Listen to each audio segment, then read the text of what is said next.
The Forgotten Golden Child, Teochew or Chaozhou in Mandarin, was once the third largest seaport in China via its adjacent port city of Shantou, trailing only behind Shanghai and Guangzhou in scale of commerce. For over 1,000 years, the region was often referred to as the porcelain capital of the world, from as early as the Tang Dynasty through the Qing Dynasty. The city stood out as a shining jewel of the Orient, rivaling that of Canton. Its wares and influence could be found as far as Malacca. With an overseas diaspora of 15 million and 10 million domestically, there are more Teochew abroad than there are in mainland China. And overseas from Southeast Asia to the Americas, its people have acquired a special reputation for their commercial acumen and ability to thrive in adverse conditions, and often have the highest socioeconomic status amongst many worldwide Chinese subgroups. In fact, without these people, we wouldn't have the most famous Asian hot sauce brand in the world, Sriracha. Love Sriracha. This group is the Teochew. Who are they and how'd they come to see such widespread success? Well, let's talk about it, brah.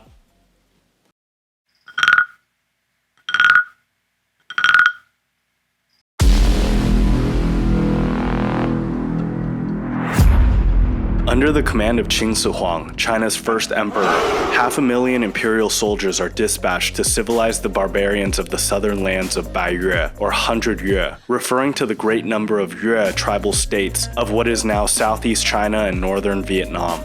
Nanhai Commandery is established, which includes territories of the modern-day province of Guangdong. At this time, what is now Chaozhou is an undeveloped rural region inhabited almost exclusively by indigenous non-Chinese, Austroasiatic chiefdom societies. However, Panyu, the ancient capital seat of the Nanhai Commandery, which would later become Guangzhou, sits only 400 kilometers or 200 miles away. With the commandery's imperial forces concentrated in Panyu, protection is offered to Chinese migrants and refugees, facilitating the gradual Sinicization of the Teochew region.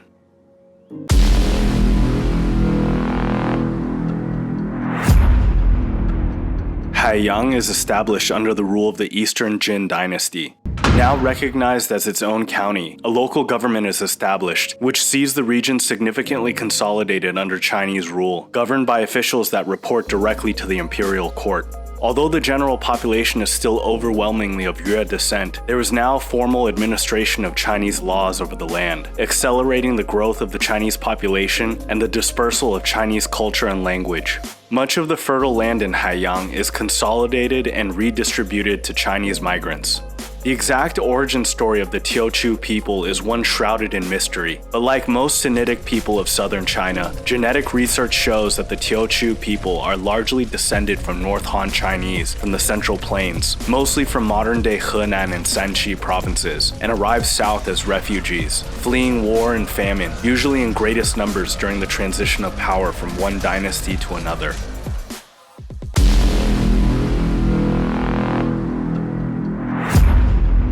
Under the rule of the Sui dynasty, Haiyang is upgraded from a county to a prefecture, being renamed Xunzhou and later Chaozhou in the following year, which would be the basis of the name that we use until the present day, roughly translated to Tide Prefecture, a reference to the tidal rivers that shape the region's geography. Today, the region's people and culture are known by a variety of different names: Teochew in the native Teochew dialect, Chaozhou in Mandarin, Teochew, a contraction of the names of the two largest urban centers, Teochew and Swatow, a wider cultural metropolitan area in and around the cities of Chaozhou, Jieyang, and Shantou. Surprisingly, for a place with half of its sons and daughters now living in overseas diasporas across the world, the Teochew region was historically one of the most isolated areas in China. This is due to the natural boundaries set by the Lianhua Mountains to the north and west, the Han River to the east, and the Rong River to the west, fostering unique and distinct attributes to its culture and language that separate the Teochew people from the rest of China, despite being in close proximity to larger Chinese cultural centers. For example, Teochew is historically renowned throughout China for its take on traditional Chinese opera, which incorporated grandiose stage makeup and costumes, accompanied by distinct Teochew music.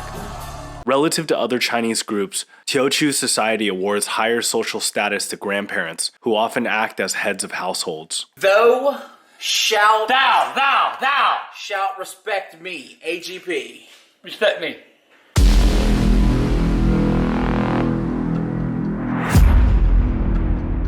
With the rise of the Tang Dynasty, considered one of the zeniths of Chinese high culture and dominance over East Asia, the Sinicization of Teochew and southern China as a whole greatly intensifies. With a powerful centralized imperial government, China sees a level of stability and peace perhaps never experienced before. Rebellions from non-Chinese groups are swiftly suppressed, allowing for greater numbers of Chinese migrants to settle south in relative safety. Having ultimately settled in the Chaozhou region, the ancestral migratory route that the people took to get here passed through Fujian province. In fact, the Teochew were often called Fu Lao or Hak Lo in Cantonese, translating to Fu Men in reference to Fujian province by the local Cantonese population.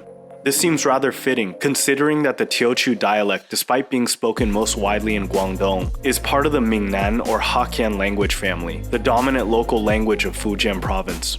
Up to 50% of the vocabulary of Teochew and Hokkien is mutually intelligible. Many Teochew people today refer to themselves as Tang people, in reference to the ancient dynasty, perhaps suggesting that a great number of Teochew people can trace their lineage to those who migrated into these southern regions during the Tang era. The Teochew language preserves many northern Old Chinese pronunciations and vocabulary that have since been lost in some of the other modern varieties of Chinese, and is described as one of the most conservative of all Chinese languages that retains many Tang-era words and pronunciations. However, despite its Sinitic origins, Teochew, Hokkien, Cantonese, and Hakka, and most other Southeast dialects, were also influenced by the native Baiyue people, indigenous Austro-Asiatic-speaking populations that were eventually displaced or integrated into Chinese society over the centuries. And perhaps uncoincidentally, the Hokkien and Teochew dialects belong to a closer language family relative to Cantonese. Because prior to Chinese colonization, the cross-border region was home to a single Fu Bing culture, a subgroup of Baiyue peoples, despite today's modern provincial borders separating Teochew from Fujian. And perhaps even more interestingly, today the Mingnan dialects are spoken most famously in Chaozhou, Fujian province, and the island of Taiwan, all regions that were once home to the Neolithic Fuguodun culture, a prehistoric group of people from 6,500 to 5,000 years ago that crafted pottery bearing similar incised markings and shell-impressed patterns. Although these cultures have long since been displaced by Sinitic populations, it's fascinating that these boundaries that all once shared an extinct homogeneous culture happen to continue to share similar linguistic heritage today.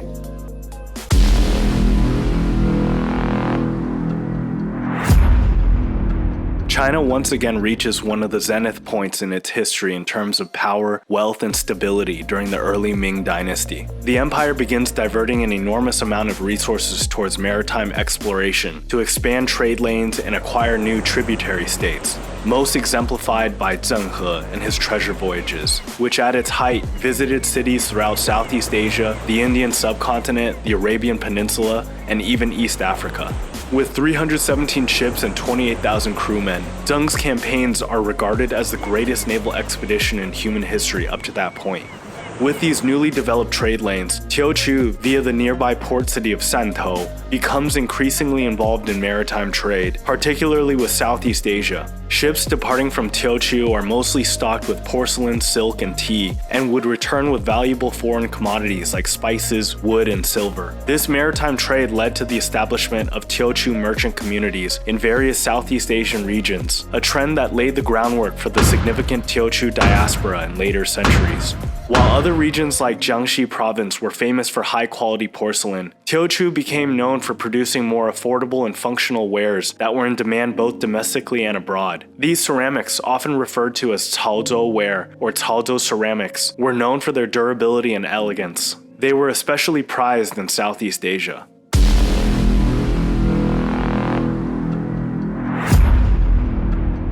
During the transition from Ming to Qing rule, Teochew, like other parts of southern China, experienced serious political unrest as Ming loyalists resisted the incoming Qing authorities. The southern Ming resistance in Guangdong and Fujian was one of the last holdouts against the Manchu conquest. With Teochew sandwiched between the two provinces, the region sat at the heart of the conflict.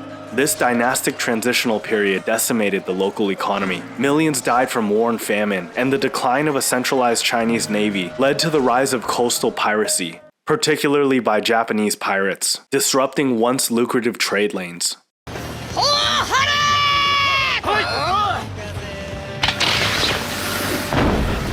Thousands of Teochew would flee violence and poverty to seek new opportunities in Hainan, Taiwan, and throughout Southeast Asia, developing a permanent international Teochew diaspora like never before. Because of the migratory history of the Teochew people, there is often a sense of being a nomadic people with more shallow roots that can easily be lifted, which fostered continued migrations to new frontiers, ultimately creating a significant Teochew diaspora inside and out of China. Many of the descendants of these refugees and traders would later go on to migrate to Europe, Australia, Africa, and the Americas. Within Chinatowns around the world, many of those you might encounter are actually speaking Teochew and not Cantonese. 我就拍2架單，咪斜後背後，咪等下人唔知小大家落咗呢。所以這時我就拍掉跟你老婆打啦，妹妹起來，我係冇開好準備病，你唔啲我等佢話咧嘛。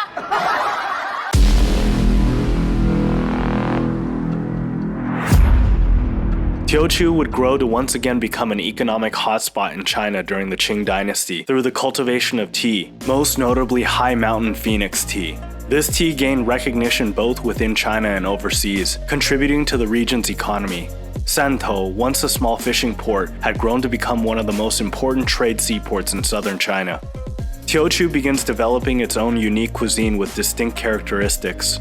Having such an intertwined relationship with the sea through its trade connections abroad, it's said that in Teochew culture that a meal is no meal without at least one seafood dish. 炒海鲜其实很简单，你知道吗？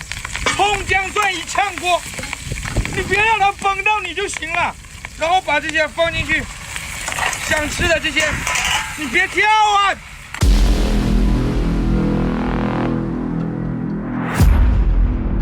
Much like during the decline of the fallen Ming dynasty centuries earlier, the once wealthy and powerful Qing dynasty would begin crumbling from both internal and external pressures. The Opium Wars shocks and humiliates the Chinese, who once preached that they existed at the center of the civilized world. For centuries, without a doubt in their minds, the Chinese believed their civilization and culture was far older, wiser, and superior to that of the Western barbarians, who were needlessly obsessed with holy wars and the colonization of savages in the far corners of the world. Even with home court advantage, the Qing dynasty suffers defeat after defeat at the hands of Western powers, and for the first time in their history, the Chinese have to self-reflect in a way like never before. Yo, we ain't the best? Nope, maybe never was. Following the Treaty of Tientsin in 1858, Shantou is opened as a treaty port, which brings increased foreign influence to the region. British, French, and later other Western traders set up operations, and the port becomes a hub for international commerce. The opening of Shantou to foreign trade brings both opportunities and challenges to the Teochew people. On one hand, it provides access to new markets and goods, while on the other, it exposes the region to foreign competition and imperialist exploitation. Many Teochew merchants, however, take advantage of these new opportunities, utilizing the extensive colonial networks the Europeans have created throughout Southeast Asia and beyond. By the 18th and 19th centuries, a considerable Teochew-speaking diaspora has formed most notably in Cambodia, Thailand, and Laos, where they formed the largest Chinese sub-language group. In Cambodia, by the 1960s, the city of Batam Bang's main language of commerce communication becomes Teochew. Today, the Teochew make up an unbelievable 77% of the Chinese population there. In Thailand, the Teochew dialect has served as the language of Bangkok's influential Chinese merchant circle since the foundation of the city in the 18th century. Additionally, there are many Teochew speakers among Chinese communities in Vietnam, Singapore, Malaysia, and Indonesia. Today, the Teochew language is in a subgroup of Chinese, but even within this subgroup, there are further subgroups that are sometimes barely mutually intelligible, especially between different Southeast Asian nations, where pronunciation and accents have diverged over the centuries. And even within the same country, the regional dialects are divided into further subgroups. For example, in Batam, Indonesia, certain expressions are borrowed from Malay that are shared with Teochew speakers in Singapore that would perhaps not be understood by Teochew speakers in Kalimantan that might borrow more expressions from Indonesian.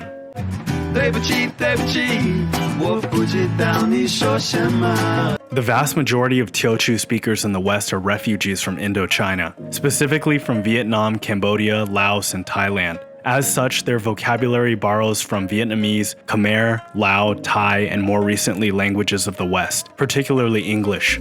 Many families will code switch or speak interesting mixes. For example, Ko Wang instead of Wang Ko, following Vietnamese name order instead of Chinese name order. Ancestrally, these Teochew Indo-Chinese originate from all regions of Chaozhou, but within certain regions, there are pockets of more distinct subgroups. Cambodian Teochew, for example, mostly speak the Jieyang variety of the dialect.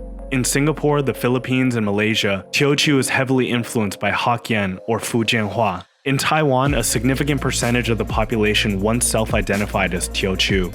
Because of the similarity in the Teochew dialect to Hokkien, or what is locally known as Taiwanese, the vast majority of migrants completely assimilated within 1 to 2 generations to avoid persecution and better integrate into Taiwanese society. So today, it's likely that there are great numbers of Teochew descendants living in Taiwan, despite the seeming absence of them, though remnants of their presence can still be seen on the island through the number of King of the Three Mountain temples, a religious temple indigenous to Teochew, along with the aptly named Chaozhou Township in Pingdong County, named after its early Teochew inhabitants. In Hong Kong, Teochew is of course heavily influenced by Cantonese. 你個漢語好啊，定係廣東話好啊？我 speak Japanese 很好。我唔係問你日本話，亦都唔係問你蒙古話，我問你識唔識廣東話？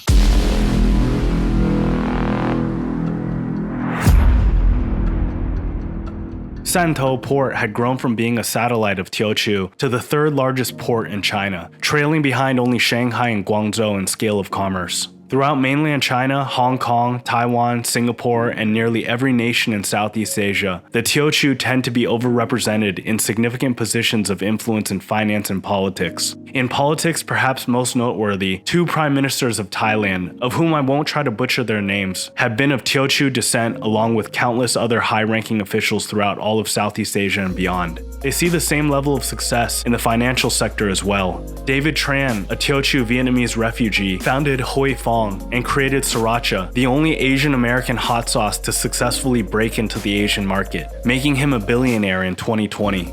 Another noteworthy individual is former chairman and board of CK Hutchinson Holdings, Sir Ka-shing Lee of Hong Kong. Born in Teochew, is the 33rd richest man in the world, with an estimated net wealth of $37.7 billion. In the last century, the greater Teochew economy has lagged behind its contemporary counterpart cities in the Pearl River Delta of Guangdong and its northern neighbor Fujian's port cities. For example, Teochew's GDP per capita is about 89,000 RMB or $12,620, while Xiamen and Shenzhen's GDP per capita is nearing 200,000 RMB or 28,000 per year. A far stretch from the not-so-distant past, considering that Teochew was the 3rd largest port city and considered one of the financial centers of China only a century ago.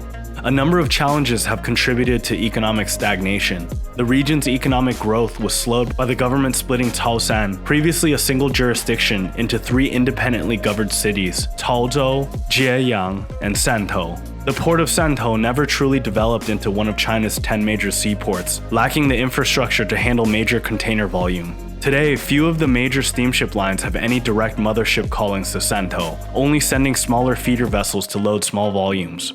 Teochew was once known as the China ceramic capital and Shantou the China toy city. These industries would grow to become less lucrative over the decades as China's manufacturing sector evolved into fulfilling higher-end commodities like tech and design-related products. Where many other regions of China would adapt to meet these newer export demands, Teochew's manufacturing industry remained relatively stagnant. But today, many successful expatriate Teochew descendants are focusing their attention back home. For example, the previously mentioned billionaire, Sir Ka-shing Lee, has invested hundreds of millions of dollars into education, medical services, charity, and anti-poverty programs in the Chaozhou region. With so many of Teochew's sons and daughters seeing success abroad and aiming to give back to their motherland, do you think the future is a bright one? Perhaps one day, Teochew and its people will see a resurgence in their great and storied legacy. Let me know what you think in the comments.